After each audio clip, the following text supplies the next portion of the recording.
네, 오늘 본문의 내용은 영적 리더를 포함해서 여러 분야에서 리더로 활동하고 있는 사람들에게 일어날 수 있는 영적 침체와 그것을 극복할 수 있는 방법을 잘 소개하는 말씀으로 특히 이제 목회 상담 전문가들이 자주 다루는 말씀이기도 합니다. 특별히 상담과 설교 그리고 신방 등의 사역으로 끊임없이 공급해야 하는 역할을 하는 목회자들에게 자주 적용되는 말씀이기도 하죠. 유대 속담에 하나님이 가장 좋아하는 장소는 사람의 가슴이다라는 말이 있습니다. 우리의 가슴에는 수많은 갈등과 번뇌와 생각과 슬픔이나 기쁨, 사랑의 감정 등 셀 수 없이 많은 생각들이 이곳 안에 존재하기 때문이라고 생각이 듭니다. 지금도 우리의 가슴에서 일어나는 그 수많은 일들, 수많은 생각들, 수많은 감정들이 하나님과 더 가까이 가게 하는 장소가 되느냐, 아니면 얼음보다 더 차가워져서 그분을 떠나는 장소이냐를 결정하는 일이 되는 것을 봅니다. 어디에서요? 바로 이 가슴에서. 지금 여러분의 가슴은 어떠한 상태입니까? 어떤 장소가 되고 있습니까? 현대인에게 가장 무서운 정신질환 중에 하나가 우울증이라고 하죠. 우울증의 사전적 정의는 감정을 조절하는 뇌의 기능에 변화가 생겨 부정적인 감정이 나타나는 병이라고 기록되어 있습니다. 우울증의 원인은 너무 다양해서 정확하게 이거다라고 말할 수 없는데요. 대개 이 우울증에 걸리면 슬픔과 무관심, 절망감을 동반하고 또 불면증과 식욕 저하 등의 증상으로 나타납니다. 우울증에 걸린 사람들은 집중을 잘 못하고 심하면 잠적해버리거나 더 심하면 자살까지 이어질 수 있다는 것이죠. 2010년에 미국의 워싱턴 포스트 신문에서 한국의 자살에 대한 특집 기사를 다룬 적이 있습니다.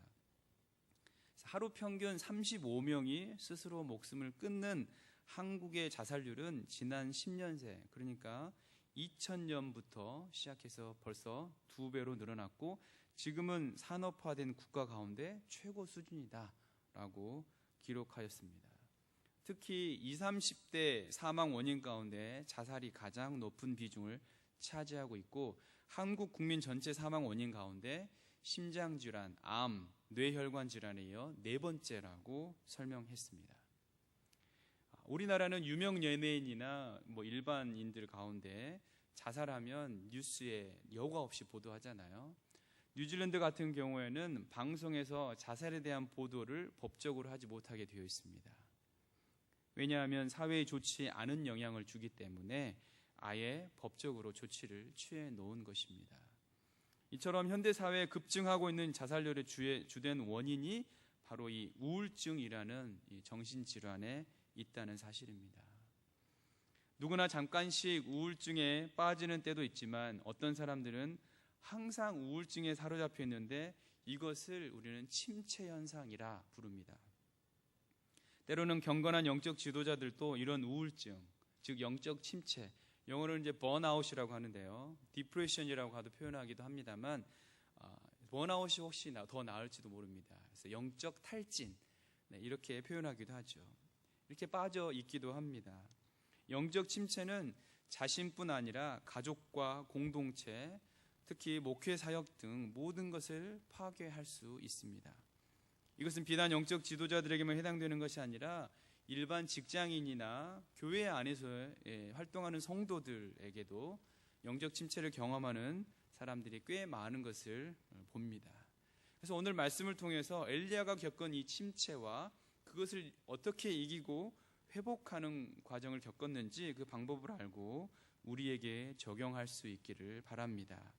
첫째로 엘리야의 영적 침체의 원인을 살펴봅니다. 그 첫 번째로 과중한 사역과 스트레스였습니다. 많은 경우 영적 지도자의 최악의 영적 침체는 승리 바로 다음에 온다는 것입니다. 여러분 18장에서 엘리야가 바알과 아세라 선지자 850명을 상대로 홀로 맞서 싸워 승리를 따냈습니다.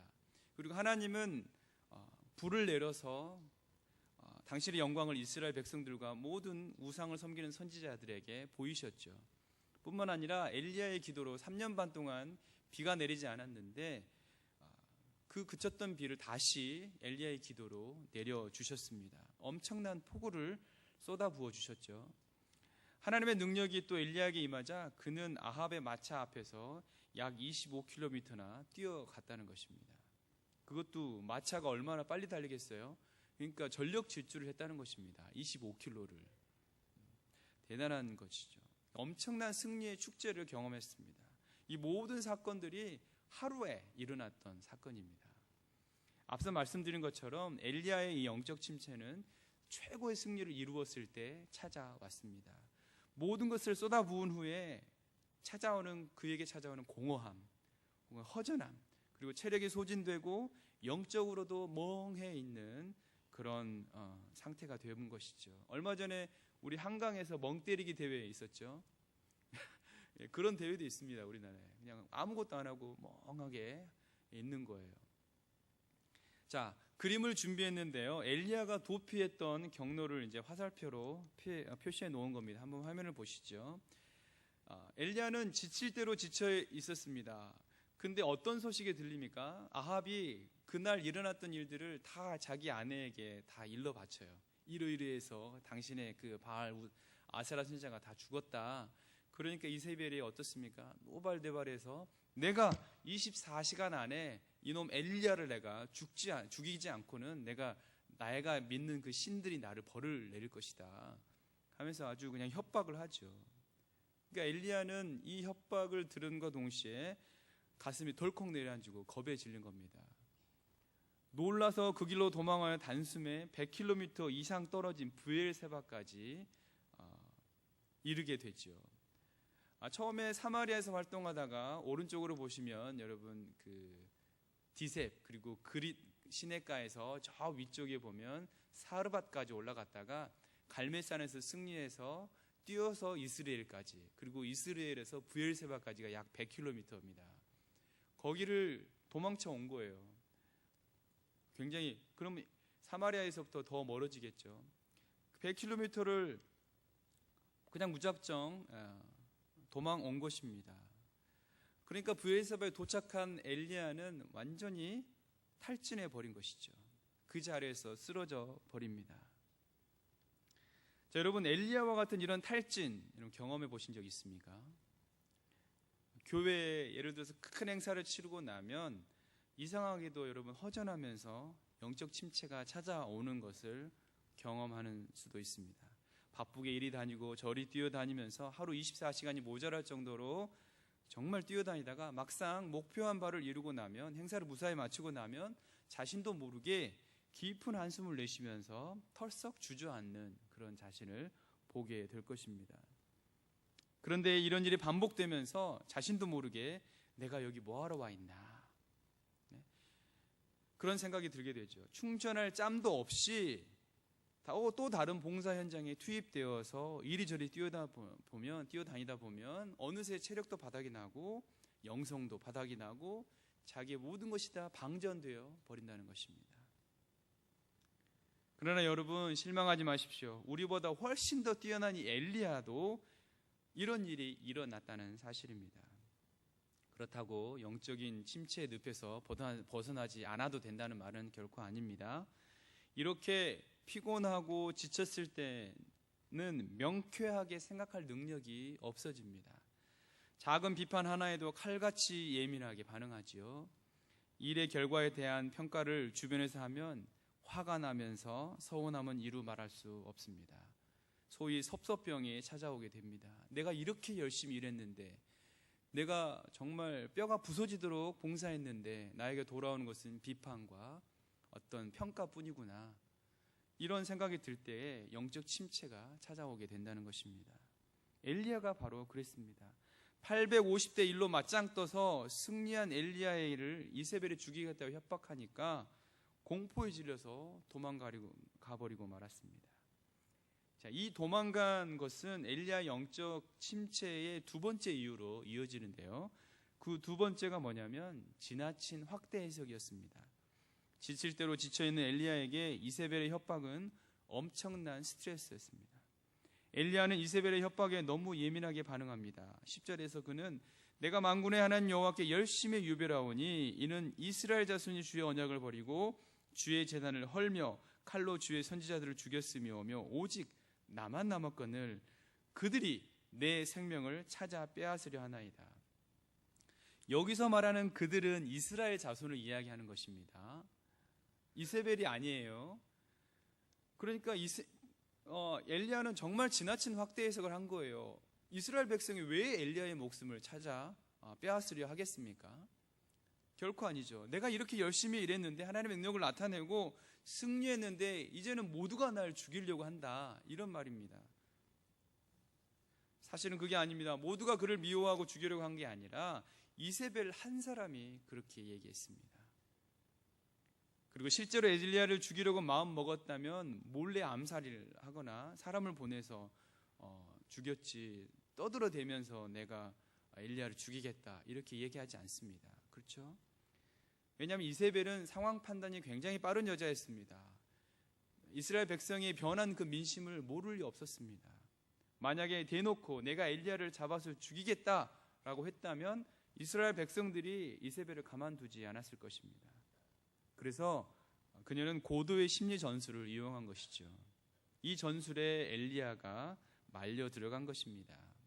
많은 경우 경건한 영적 지도자들도 이와 같은 실수를 저지른다는 것이죠. 지금 당장 이 현실이 힘드니까 당장 닥친 이 상황을 자기 스스로 너무 확대 해석하는 거는 것이죠.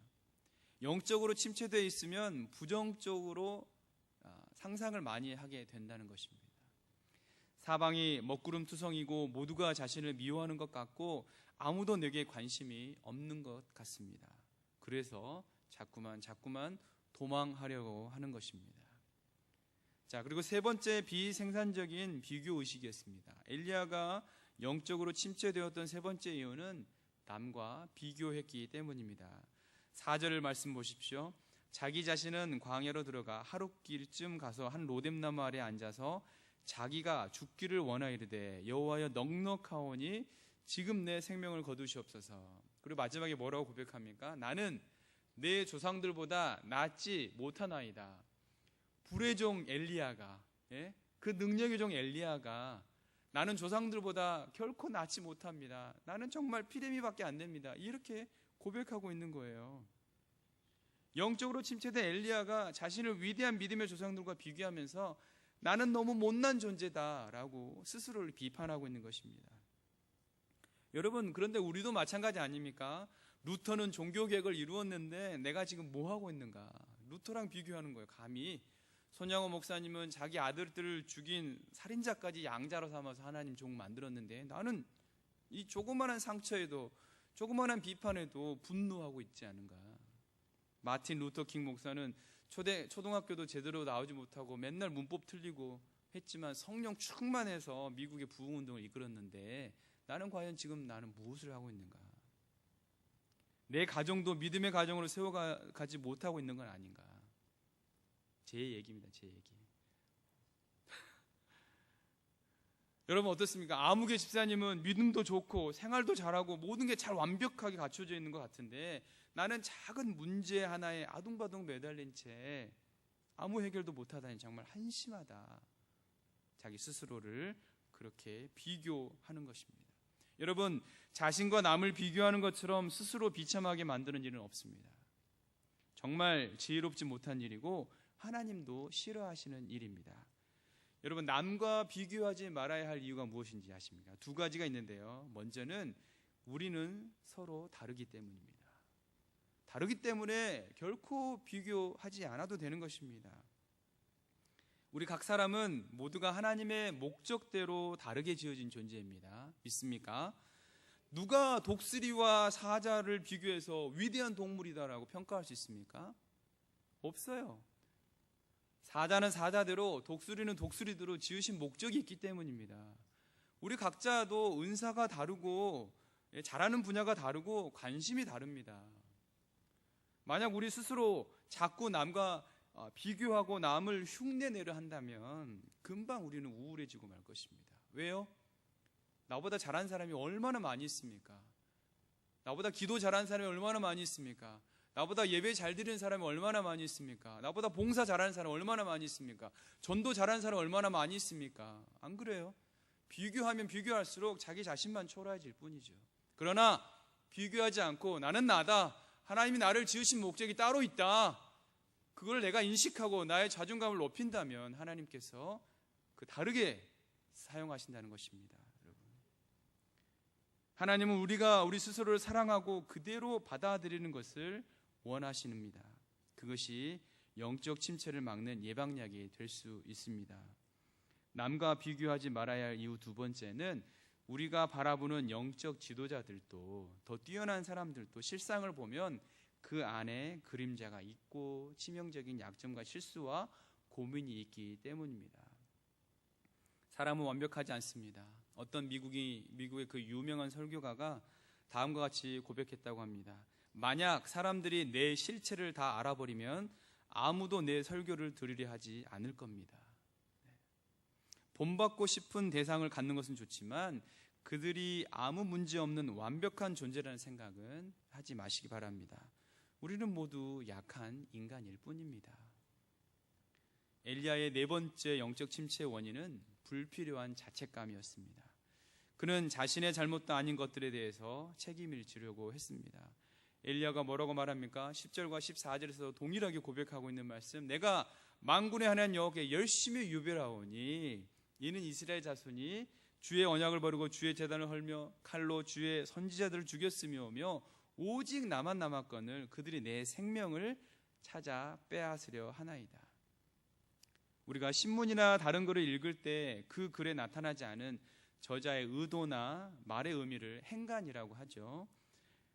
그럼 엘리야가 지금 10절과 14절에서 한 말의 행간은 바로 이렇습니다.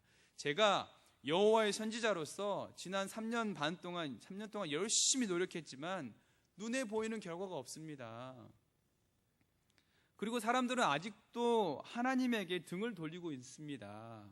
얼음처럼 냉정하게 마음의 문을 닫아 걸고 말입니다. 내가 뭘 잘못해서 이런 것일까요?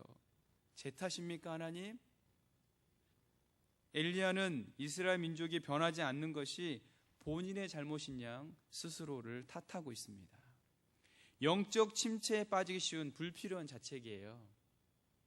책임감을 갖는 건 좋지만 너무 불필요한 자책을 하는 것도 하나님이 원하시지 않는 일이라는 것을 우리는 기억해야 할 것입니다.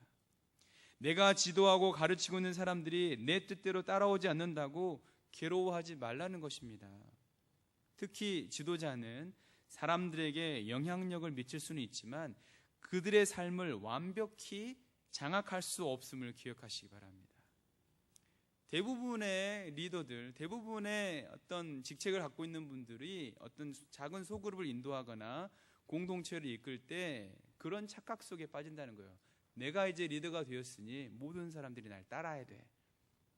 나의 말에 순종해야 돼. 내가 그들을 다 장악해야 돼. 그들을 확 끌고 와야 돼. 카리스마틱하게. 이런 생각을 갖는다는 거예요. 여러분, 근데 사람이 그렇게 완벽하게 따르는 사람이 있습니까? 아니에요. 인간은 자기 힘으로 단 한 명의 영혼도 변화시킬 수 없습니다. 그럼 누구만이 하실 수 있습니까? 오직 성령님만이 하실 수 있는 것입니다. 성령님이 하라고 하시는 일을 어떻게 인간이 하려고 하는 것이에요? 그건 절대로 있을 수 없는 일이죠. 그저 우리가 할 수 있는 일은 우리가 하나님이 부르신 그 자리에서 신실하게 묵묵히 포기하지 않고 자기 사명을 다하는 것입니다. 하나님은 눈에 보이는 결과가 당장 미미하더라도 우리를 축복하십니다. 열매는 하나님이 알아서 거두실 것입니다.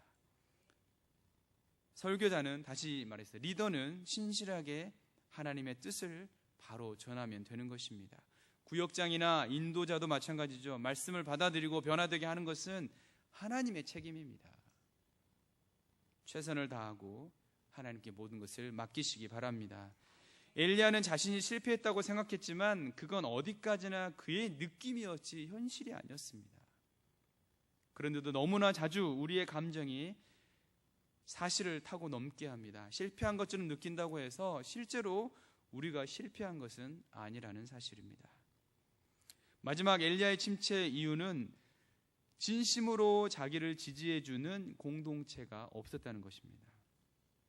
물론 좀 도와주는 종들이 있었지만 엘리야와 같은 수준에서 어떤 영적 성숙도를 가지고 기도해주거나 도와주는 공동체가 없었습니다.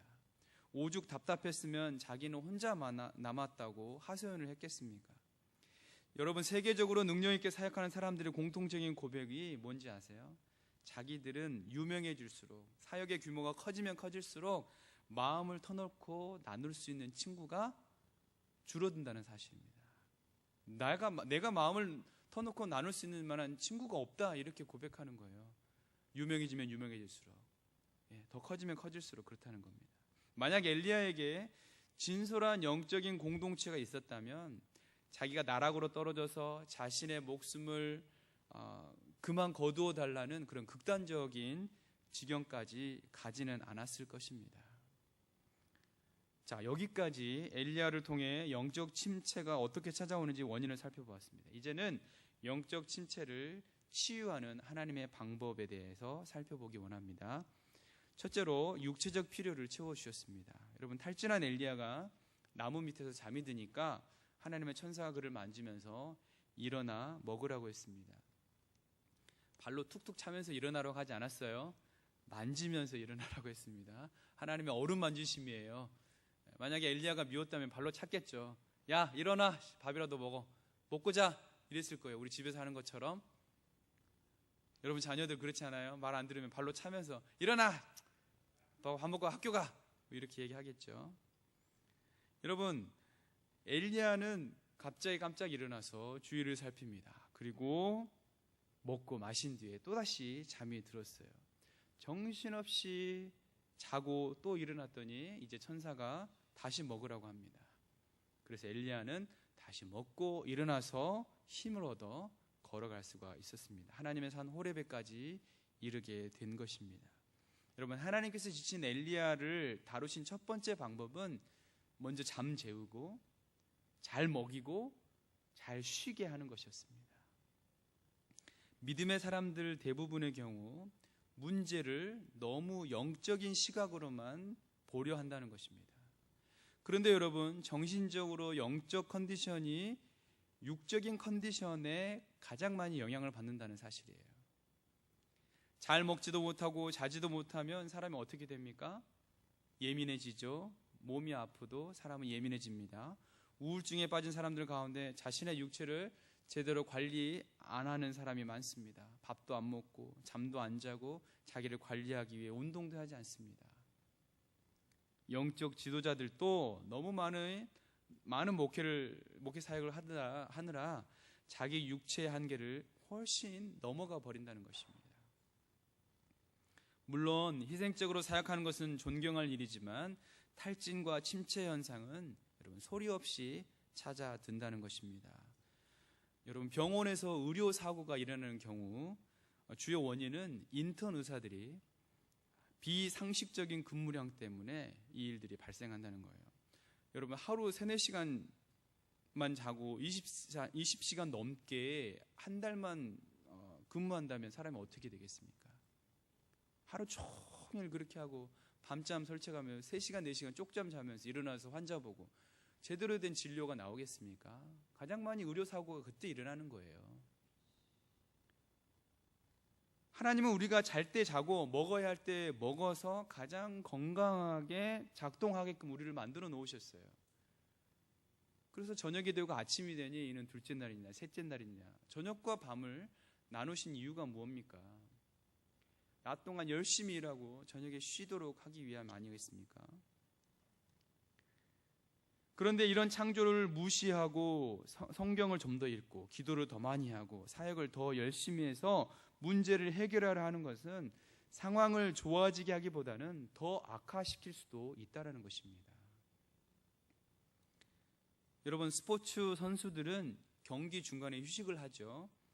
그런데 이 휴식 시간을 어떻게 잘 활용하느냐에 따라서 다음 세트 경기에 그 경기의 영향, 이기느냐 지느냐가 가장 크게 결정이 된다는 거예요. 어떤 선수가 중간 휴식을 잘 활용하냐에 따라서 승자와 패자를 결정짓는다는 것입니다. 여러분 가운데 많이 지쳐 있는 분이 있습니까? 충분히 여러분의 육체를 쉬게 해 주십시오. 그러므로 영적 침체 현상이 계속 나타날 때 첫 번째로 점검해야 할 것은 내 몸의 컨디션이 어떠한가라는 것을 기억하시기 바랍니다. 자, 두 번째로 우리의 영혼을 하나님께 쏟아 놓으라는 것입니다. 엘리야가 충분히 먹고 잔 후에 하나님은 마침내 엘리야와 대화를 시작하시죠. 뭐라고 물어봅니까? 엘리야야, 네가 어찌하여 여기 있느냐? 그러자 엘리야는 기다렸다는 듯이 자신의 답답한 마음을 하나님께 완전히 다 쏟아놓습니다. 아주 감정적이고 과장도 심하고 격정적이고 비논리적이고 과격하기까지 합니다. 엘리야는 그냥 마음속에 있는 말들을 그냥 그대로 쏟아냅니다. 하나님, 나 혼자만 남았다니까요. 하나님. 엘리야는 하나님 앞에 그렇게 쏟아냅니다. 그런데 한 가지 기억해야 할 것은 엘리야는 하나님 앞에 정직했다는 것입니다. 정직하게 자신의 마음에 있는 상태 그대로를 그대로 하나님께 표현합니다. 씩씩거리며 불평하고 모든 걸 쏟아내었는 엘리야를 하나님은 그대로 내버려 두셨습니다. 모든 것을 아시는 아버지께서 그의 과격한 불평에 결코 불쾌하지 않으셨다는 사실입니다. 여러분, 침체되고 힘들 때 하나님께서는 여러분 안에 있는 분노와 답답한 마음을 송두리째 하나님께 쏟아내기를 원하십니다. 마음껏 쏟아내도록 하나님은 두 팔 벌려 받아주시는 좋으신 아버지이십니다. 세 번째로 엘리야 영적 침체를 다루시는 하나님의 세 번째 방법은 하나님을 새롭고 뜨겁게 체험할 수 있도록 만나 주신다는 것입니다. 하나님께서 엘리야를 산 위에 세우셨습니다. 그리고 하나님이 지나가시는데 산을 가르고 바위를 부수는 강한 바람을 일으키시죠. 지진도 일으키셨습니다. 그리고 그 가운데에 하나님은 불을 내기로 하시고 그랬지만 불을 내셨음에도 불구하고 그 가운데 계시지 않았습니다. 하지만 마찬가지로 그 가운데 마침내 불 다음에 소리를 내시는 그 세미한 하나님의 음성, 그 음성을 엘리야는 들을 수 있었다는 것입니다. 하나님은 엘리야가 기대하는 방법으로 강한 바람이나 지진이나 불 가운데 자신을 나타내지 않으셨습니다. 요란한 방식으로 자신을 드러내는 것이 아니라 아주 세심한 주의를 기울이지 않으면 들을 수 없는 세미한 음성 가운데 오셨다는 겁니다. 오늘 우리에게 적용하면 이런 것입니다. 영적 침체에 빠졌을 때 우리는 막 이렇게 부르짖고 막 이런 것보다도 조용히 개인 묵상 시간을 충분히 가지는 것입니다. 그래서 성경을 들고 조용하고 평온한 자연에서 하나님의 그 은은한 음성을 들어보는 것입니다. 깊고 친밀한 교제를 하나님과 가질 때 가장 확실한 회복을 경험하게 될 줄로 믿습니다. 자, 네 번째로 시선을 돌려서 하나님의 일을 시작하는 것입니다. 엘리야를 쉬게 하시고 새롭게 만나주신 하나님은 엘리야에게 새로운 사명을 주십니다. 그것은 이스라엘을 향하여 하나님의 정의를 집행할 세 명의 새로운 지도자, 즉 하사엘과 예후와 엘리사를 세우는 일이었습니다. 하나님은 엘리야의 불만에 하나도 대답하지 않으셨습니다. 대신 엘리야를 완전히 새로운 사역의 장르에 초대하셨습니다. 바로 여기에 인간의 생각을 초월하시는 놀라운 하나님의 지혜가 숨어 있습니다. 여러분, 우울증은 자기 중심적인 사람들에게 가장 잘 찾아오는 현상이라고 합니다.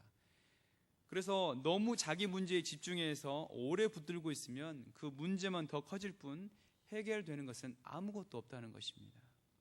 다시 말해, 너무 오래 영적 침체를 붙들고 앉아 있으면 회복이 불가능하다는 것입니다. 가능한 빨리 훌훌 털어버리고 일어나 아무 일도 없었던 것처럼 다른 일을 시작해야 합니다. 자기 연민에 빠져 언제까지 넋놓고 앉아 있을 수만은 없는 일이지 않습니까? 주님 주신 열정과 은사를 발휘하여 다시 일어서라는 것입니다. 자, 마지막으로 인간관계가 탁월한 사람들은 그렇지 않은 사람들보다 80, 90% 이상 성공할 확률이 높다고 하는데요. 다른 이들과 네트워킹 하라는 것입니다. 영적 침체를 극복하는 마지막 하나님의 처방은 다른 믿음의 형제들과 교제를 갖게 하는 것이었습니다. 18절 말씀을 우리 함께 읽겠습니다. 18절입니다. 성경을 보시면서 18절 읽겠습니다. 그러나 내가 이스라엘 가운데에 7,000명을 남기리니 다 바알에게 무릎을 꿇지 아니하고 다 바알에게 입맞추지 아니한 자니라. 아멘. 하나님께서 엘리야에게 이와 같이 말씀하신 이유가 무엇입니까? 엘리야야, 너는 열심히 사역하는 영적 지도자가 너 혼자인 것처럼 말하는구나. 그러나 나는 너와 같은 사람들 7,000명이나 이 땅 곳곳에 남겨두었어. 혼자만 외로워하지 말고 그들을 생각하고 용기를 가지렴. 그들을 찾아서 함께 격려하고 교제하여 보아라. 이런 의미 아니겠습니까? 엘리야는 하나님의 말씀을 통해서 위로를 받음과 동시에 적잖은 충격을 받았을 것입니다. 세상에 자기 혼자만 남아서 이 질기고 오랜 영적 싸움을 하고 있는 줄 알았는데 하나님은 바알에게 무릎을 꿇지 아니한 7,000명, 무려 7,000명이나 되는 사람을 남겨두셨으니 엘리야의 마음에 그리고 스스로에게 커다란 충돌이 생긴 것이겠죠. 그리고 젊은 제자이며 자기 다음을 이어갈 엘리사를 만나서 평생을 함께할 동역자의 관계를 갖게 합니다. 여러분, 인간은 혼자서 살아갈 수 없는 존재라고 합니다. 그렇죠? 너무 혼자만 오래 있으면 자기 연민에 쉽게 빠지기 때문에 믿음의 사람들과 좋은 교제를 지속적으로 갖는 것이 우리의 영육간에 많은 도움이 됩니다. 그래서 외로운 리더는 영적 침체에 훨씬 쉽게 빠져듭니다. 나 혼자만 한다 이러면 그렇다는 것이죠. 그러므로 주위의 신실한 믿음의 형제들을 찾아서 친밀한 공동체를 이루시기 바랍니다. 그래서 우리가 구역이 있는 거예요. 그래서 믿음의 형제, 자매들을 한데 묶어놓은 것이 구역이거든요. 그래서 그곳에서 우리는 영적인 회복을 이루고 거기에서 다시 한번 힐링을 받고 다시 세상으로 나아가는 것입니다. 그러므로 여러분, 주위의 신실한 믿음의 형제들과 믿음의 공동체를 이룰 때 한 가지 주의할 점이 있습니다. 그것은 자기 마음에 드냐 안 드냐가 기준이 되어서는 안 된다는 것입니다. 이 말 명심하십시오. 좋으냐 안 좋으냐, 선하냐 악하냐, 나랑 맞으면 좋고 아니면 삶의 기준은 가지고 교제를 이어간다면 여러분, 일반 사회 이익 집단인과 다를 게 뭐가 있겠습니까? 그러므로 있는 그대로를 받아 주어야 한다는 것이죠. 시편 16편 3절에서 땅에 있는 성도들은 존귀한 자들이니 나의 모든 즐거움이 그들에게 있도다 말씀하셨습니다. 그래서 그 안에 믿음의 공동체 안에서 하나님의 즐거움을 경험해야 한다는 것이에요. 내 마음에 들고 안 들고가 중요한 것이 아니라 그것이 하나님께서 세우신 공동체가 되어야 한다는 것입니다. 그러므로 내가 그 공동체 안에 속해 있을 때는 나를 내려놓고 있는 그대로를 보여주면서 하나님의 선하심을 우리 안에 행해야 한다는 것입니다. 오늘 어렵고 힘든 영적 침체 순간에 엘리야에게 주셨던 하나님의 해결책을 여러분 가슴에 새기시기 바랍니다. 먼저 기본적인 육체의 필요를 채우십시오. 답답한 마음을 또한 하나님께 정직하게 쏟아 놓으십시오. 그리고 세밀한 소리 가운데 오시는 하나님의 새롭고 뜨거운 체험을 하시기 바랍니다. 그래서 하나님이 보여주시는 일들을 하기 시작하는 것입니다. 그리고 마지막으로 믿음의 형제들을 만나 활발히 교제하면 영적 침체를 가볍게 극복할 뿐만 아니라 더 큰 하나님의 사역을 감당하게 될 줄 믿습니다. 여러분, 이사야 40장 27절에서 31절까지 말씀을 읽고 말씀을 마치겠습니다. 우리 화면 보면서 같이 읽겠습니다. 야곱아, 어찌하여 네가 말하며 이스라엘아, 내가 이르기를 내 길은 여호와께 숨겨졌으며 내 송사는 내 하나님에게서 벗어난다 하느냐? 너는 알지 못하였느냐? 듣지 못하였느냐? 영원하신 하나님 여호와 땅 끝까지 창조하신 이는 피곤하지 않으시며 곤비하지 않으시며 명철이 한이 없으시며 피곤한 자에게는 능력을 주시며 무능한 자에게는 힘을 더하시나니 소년이라도 피곤하며 곤비하며 장정이라도 넘어지며 쓰러지되 오직 여호와를 앙망하는 자는 새 힘을 얻으리니 독수리가 날개치며 올라감 같을 것이요 다른 박질하여도 곤비하지 아니하겠고 걸어가도 피곤하지 아니하리로다. 아멘. 할렐루야. 이러한 회복을 경험하셔 승리하시는 우리 모두가 되기를 간절히 바랍니다.